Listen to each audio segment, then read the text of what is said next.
Horror कहानियां थी। चुड़ैल पार्ट 1। ऊंची ऊंची पहाड़ियों और घने जंगल से घिरा हुआ भैरवगढ़ गांव काली पहाड़ी के ठीक पीछे था। काली पहाड़ी यानी मौत का घर। भैरवगढ़ गांव तक पहुंचने का रास्ता बेहद दुर्गम था। लगभग 24 घंटे घने तूफान और तेज हवाओं की वजह से वहां के वीराने माहौल की कहानियां लोगों के दिलों को दहला देती थी। ऐसे बहुत कम लोग थे जो भैरवगढ़ गांव तक जाने की हिम्मत करते थे। लोगों का कहना था कि इस गांव के आसपास बुरी आत्माओं का साया मंडराता है। गांव के रहने वाले लोगों ने वैसे तो अपनी आंखों से किसी बुरी आत्मा या साये को नहीं देखा था, लेकिन गांव का बच्चा बच्चा इस बात को महसूस कर सकता था कि गांव के ऊपर कोई तो खौफनाक साया मंडरा रहा है।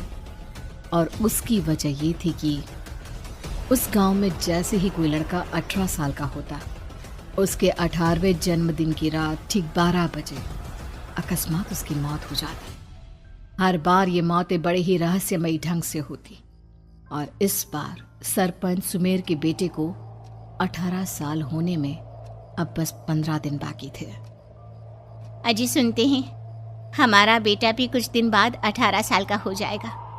कहीं वो डायन उसे भी खा गई तो। कैसी बातें कर रही हो? जब वो इस गांव में ही नहीं है तो कोई भी डायन या बुरा साया उसका कैसे कुछ बिगाड़ सकता है? उसे कुछ नहीं होगा। हाँ जानती हूँ, आपने उसे पढ़ाई के बहाने इस गांव से बाहर निकाल शहर भेज दिया है, लेकिन ये भी तो सच है ना कि वो बार बार यहाँ आने की जिद करता रहता है। वो चाहे कितनी भी जिद कर ले जानकी, पर मैं उसे इस गांव में कभी वापस नहीं आने दूंगा। मैं नहीं चाहता कि गांव के दूसरे लड़कों की तरह मेरे बेटे की भी अजीबोगरीब ढंग से मौत हो जाए। कभी कभी तो लगता है कि हम सब गांव वालों को हिम्मत करके अपने गांव को इस बुरी आत्मा से छुड़वा लेना चाहिए। लेकिन कौन जानता है आखिर वो खतरनाक साया किसका है? वो काली आत्मा कौन है जो रातों रात हमारे गांव के लड़कों को निगल जाती है? सुमेर और जानकी जब ये सारी बातें कर रहे थे तब रात के लगभग 10 बज चुके थे, और हर रात की तरह भैरवगढ़ गांव एक भयानक काले तूफान की आगोश में था। बाहर चल रही तेज हवाएं और बारिश के बीच कभी कभी ऐसा लगता जैसे कोई बुरी तरह से चीख रहा है। किसी के तड़पने और चीखने की आवाजें गांव के कानों में बार बार टकराती।